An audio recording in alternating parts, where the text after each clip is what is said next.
नमस्कार दोस्तों, आपके अपने YouTube channel history with KP में आप सभी का स्वागत है। दोस्तों, आज की इस वीडियो में मैं आप लोगों को उंगलियों के नाम हिंदी, अंग्रेजी और अरबी तीन भाषाओं में बताऊंगा और साथ ही में ये भी बताऊंगा कि उनका ये नाम क्यों पड़ा। तो देखिए, इसमें से परीक्षाओं में क्वेश्चन भले ही ना पूछे जाते हों, लेकिन यदि आप पढ़े लिखे हैं तो आपको उंगलियों के नाम का भी ज्ञान होना अति आवश्यक है, क्योंकि उंगलियां भी हमारे शरीर का ही एक पार्ट्स हैं। यानी कि ये पार्ट्स ऑफ बॉडी शरीर के अंगों के नाम के अंतर्गत ही आती हैं, इसलिए इनका ज्ञान होना बहुत जरूरी है। और साथ ही में ये भी पता होना चाहिए कि प्रत्येक उंगली का उसका ये नाम क्यों पड़ा।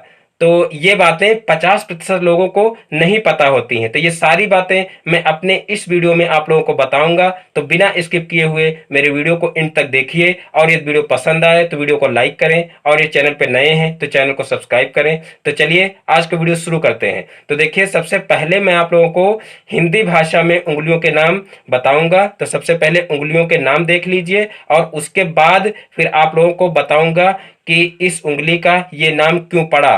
तो देखिए, जो ये सबसे छोटी वाली उंगली होती है इसको बोलते हैं कनिष्ठिका। तो देखिए, इस उंगली को बोलते हैं कनिष्ठिका।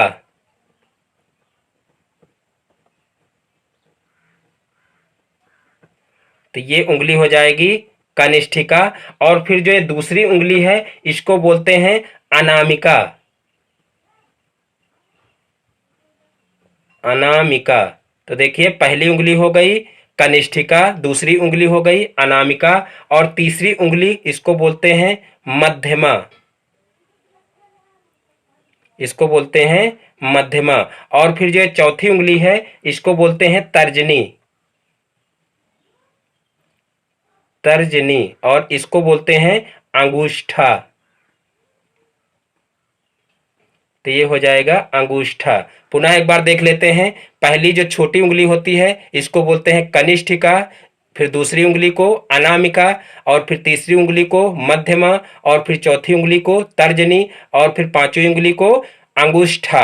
अब इन उंगलियों के ये नाम क्यों पड़े ये देख लेते हैं। तो देखिए, जो एक कनिष्ठिका होती है तो कालिदास के नाम पर इस उंगली का नाम कनिष्ठिका पड़ा। यानी कि इस उंगली का जो छोटी वाली उंगली है इसका नाम कालिदास के नाम पर पड़ा। और फिर अब बात करते हैं अनामिका।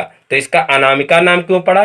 तो देखिए, ये हाथ की दूसरी उंगली होती है और इसका नाम अनामिका है। इसका नाम अनामिका इसलिए पड़ा क्योंकि कालिदास के समान विद्वान, या कह लीजिए उनके नाम जैसे कोई दूसरे महान कवि नहीं हुए, इसलिए इसका नाम पड़ा अनामिका। पहला जो है कनिष्ठिका हो गया, फिर दूसरा अनामिका।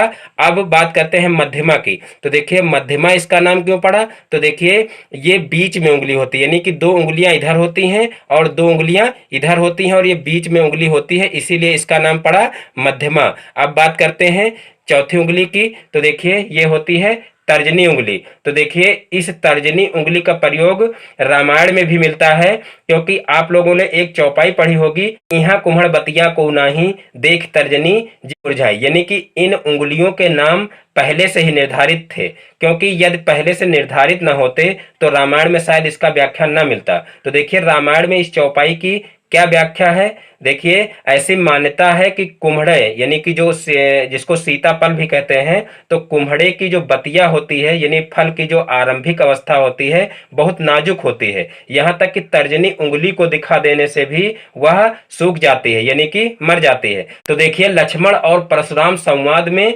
लक्ष्मण ने इस चौपाई को परशुराम से कहा था, क्योंकि शिव जी के धनुष के टूट जाने पर परशुराम बहुत क्रोधित हुए और अपने आप को बहुत बड़ा योद्धा बताने लगे, और भी बहुत सारी तारीफ खुद अपने मुख से करते रहे। इस पर लक्ष्मण जी से न रहा गया, क्योंकि वह थोड़ा उग्र स्वभाव के थे। यानी कि जो लक्ष्मण थे वो थोड़ा उग्र स्वभाव के थे। तो उन्होंने परशुराम जी से कहा था कि यहाँ कुम्हड़ बतिया को नाही देख तर्जनी जे मुरझाई।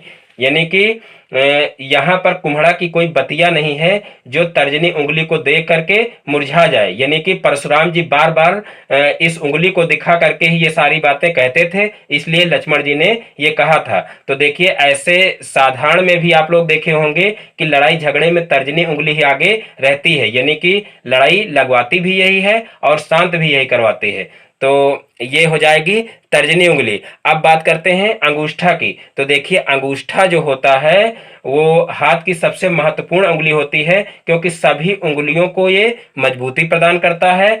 और और जो है अंगूठा सारी उंगलियों से अलग होता है, लेकिन जब उंगलियों के साथ मिल जाता है तो यह मुक्का बन जाता है, जो कि दूसरों को मारने के काम आता है। यानी कि तर्जनी उंगली जो होती है ये लड़ाई तो लगवा देती है, लेकिन लड़ाई से निपटने के लिए जो है अंगूठे का ही सहारा लेना पड़ता है। तो ये अंगूठा जो है हमारे हाथ का बहुत ही महत्वपूर्ण अंग है। यानी कि अगर अंगूठा ना हो तो ये उंगलियां बेकार होती हैं, यानी कि उंगलियों को मजबूती जो है ये अंगूठा ही प्रदान करता है। अब बात करते हैं कि इन उंगलियों का जो है हर उंगली का जो है किसी न किसी से संबंध होता है। तो देखिए हाथ की हर उंगली जो होती है वो एक संबंध को दर्शाती है। जैसे हाथ की दूसरी उंगली जो होती है जिसको अनामिका कहते हैं, यानी कि पहली कनिष्ठिका हो गई और दूसरी अनामिका हो गई। तो जो ये अनामिका उंगली होती है ये पार्टनर के लिए होती है। और इसी क्रम में अगर अंगूठा की बात करें तो अंगूठा जो है वो माता पिता के लिए होता है, और तर्जनी उंगली जो होती है वो भाई बहनों के लिए होती है। और मध्यमा मध्यमा यानी कि जो ये उंगली होती है ये खुद के लिए होती है। और जो कनिष्ठिका होती है ये सबसे छोटी उंगली होती है और ये बच्चों के लिए होती है। तो इस प्रकार से हर उंगली किसी न किसी संबंध को भी दर्शाती है। तो ये हो गया हिंदी में उंगलियों का नाम। तो देखिए कनिष्ठिका, अनामिका, मध्यमा, तर्जनी, अंगूठा। और अब बात करते हैं कि इनका इंग्लिश में क्या नाम है। तो देखिए इंग्लिश में जो एक कनिष्ठिका होती है इसको बोलते हैं लिटिल फिंगर, इसको बोलते हैं लिटिल फिंगर। तो ये हो जाएगी लिटिल फिंगर। और फिर जो दूसरी उंगली होती है जिसको अनामिका कहते हैं ये होती है रिंग फिंगर, ये होती है रिंग फिंगर। और फिर जो तीसरी उंगली होती है इसको मध्यमा बोलते हैं, और इसको इंग्लिश में जो है बोलते हैं मिडिल फिंगर। पहले आप लोग इंग्लिश में देख लीजिए कि किस उंगली को क्या कहते हैं, और उसके बाद फिर आप लोगों को बताते हैं कि इस उंगली का ये नाम क्यों पड़ा। तो देखिए ये हो गई लिटिल फिंगर, ये हो गई रिंग फिंगर, और फिर ये हो गई मिडिल फिंगर। तो ये मिडिल फिंगर देखिए। और उसके बाद फिर इसको बोलते हैं इंडिकेट फिंगर, यानी कि जो तर्जनी उंगली होती है इसको बोलते हैं इंडिकेट फिंगर, इंडिकेट फिंगर। और ये जो अंगूठा होता है इसको बोलते हैं थंब, ये जो होता है अंगूठा इसको बोलते हैं thumb. Little finger, ring finger, middle finger, indicate finger और थंब। अब बात करते हैं इन उंगलियों के ये नाम क्यों पड़े, यानी इंग्लिश में इनके ये नाम क्यों पड़े। तो देखिए ये लिटिल फिंगर जो होती है ये सबसे छोटी उंगली होती है, इसीलिए इसको लिटिल फिंगर कहा जाता है। लिटिल मीन्स होता है छोटा और फिंगर मीन्स उंगली, तो यानी कि ये सबसे छोटी उंगली होती है इसीलिए इसको लिटिल फिंगर कहा जाता है। अब बात करते हैं इस उंगली का। तो देखिए इसको बोलते हैं रिंग फिंगर। तो देखिए इसको रिंग फिंगर क्यों कहते हैं। तो देखिए रिंग फिंगर इसको इसलिए कहते हैं क्योंकि इसी उंगली में अंगूठी पहनी या पहनाई जाती है। देखिए एंगेजमेंट में यानी कि जो शादी की जो रस्म होती है उसमें भी इसी उंगली में अंगूठी पहनाई जाती है, इसीलिए इसको रिंग फिंगर बोलते हैं। यानी कि अंगूठी पहनने की वजह से जो है इस उंगली में, इस उंगली का नाम क्या पड़ा, रिंग फिंगर। और फिर अब बात करते हैं मिडिल फिंगर की। तो देखिए मिडिल फिंगर इसको क्यों कहते हैं। तो जैसे देखिए दो उंगलियां इधर हैं, दो उंगलियां इधर हैं और बीच में ये उंगली है, इसीलिए इसको मध्यमा कहा जाता था हिंदी में। और सेम वही जो है इंग्लिश में भी है, मिडिल मीन्स होता है मध्य, यानी कि दो उंगलियां इधर और दो उंगलियां इधर और बीच में इस ये उंगली होती है, इसीलिए इसको बोलते हैं मिडिल फिंगर। अब बात करते हैं इंडिकेट फिंगर की। देखिए किसी भी वस्तु को अगर हमको बताना होता है कि वो वस्तु कहाँ पर है तो हम इसी उंगली का सहारा लेते हैं, यानी कि इसी उंगली के द्वारा जो है हम इंडिकेट करते हैं कि वो वस्तु वहाँ पर है, इसीलिए इस उंगली को इंडिकेट फिंगर कहते हैं। यानी कि जब हमको किसी चीज़ को इंडिकेट करना रहता है तो हम इन उंगलियों का प्रयोग नहीं करते हैं, हमेशा यही उंगली आगे जो है निकलती है और इसी उंगली का प्रयोग करते हैं किसी वस्तु को इंडिकेट करने के लिए। और फिर ये हो जाएगा थंब। तो इस प्रकार से पांचों उंगलियां आपकी हो जाएंगी। पहली हो जाएगी लिटिल फिंगर, दूसरी रिंग फिंगर, फिर तीसरी मिडिल फिंगर, और फिर चौथी इंडिकेट फिंगर, और फिर पांचवी क्या हो जाएगी, थंब। अब बात करते हैं कि इनको जो है अरबी भाषा में क्या कहेंगे। देखिए, आप लोग हिंदी में जान गए, इंग्लिश में जान गए, अब अरबी भाषा में इन उंगलियों का क्या नाम है। तो देखिए, अरबी भाषा में अंगूठा को कहते हैं फर्ज। देखिए, इसको क्या कहते हैं, फर्ज। और फिर जो दूसरी उंगली होती है इसको बोलते हैं शहादत। देखिए, इसको बोलते हैं शहादत। फिर देखिए, जो तीसरी उंगली होती है इसको बोलते हैं जन्नत। इसको बोलते हैं जन्नत। यानी कि जो पहली उंगली हो गई, यानी एक अंगूठा जिसको बोलते हैं, तो इसको क्या कहते हैं अरबी भाषा में फर्ज, और फिर तर्जनी उंगली को शहादत, और मध्यमा को जन्नत, और फिर अनामिका को बोलते हैं, देखिए, अमानत।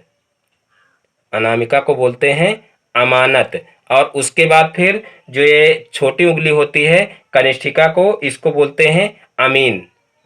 इसको बोलते हैं अमीन। तो देखिए, फर्ज हो गई, शहादत, फिर जन्नत, फिर अमानत, फिर अमीन। तो इस प्रकार से तीन तीन भाषाओं में आप लोगों को उंगलियों के नाम पता हो गए होंगे। देखिए, पहले हिंदी में कनिष्ठिका, अनामिका, मध्यमा, तर्जनी, अंगुष्ठा, और उसके बाद फिर इंग्लिश में little finger, ring finger, middle finger, indicate finger, thumb, और फिर जो है अरबी भाषा में अमीन, अमानत, जन्नत, शहादत, फर्ज।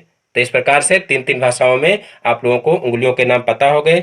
तो दोस्तों, यदि हमारा वीडियो पसंद आया हो तो वीडियो को लाइक करें, और ये चैनल पर नए हैं तो चैनल को सब्सक्राइब करें, और बेल आइकन को भी प्रेस कर लें, जिससे हमारे आगे आने वाले वीडियो का नोटिफिकेशन आपके मोबाइल पर सबसे पहले पहुंचे। नमस्कार दोस्तों, जय हिंद, जय भारत।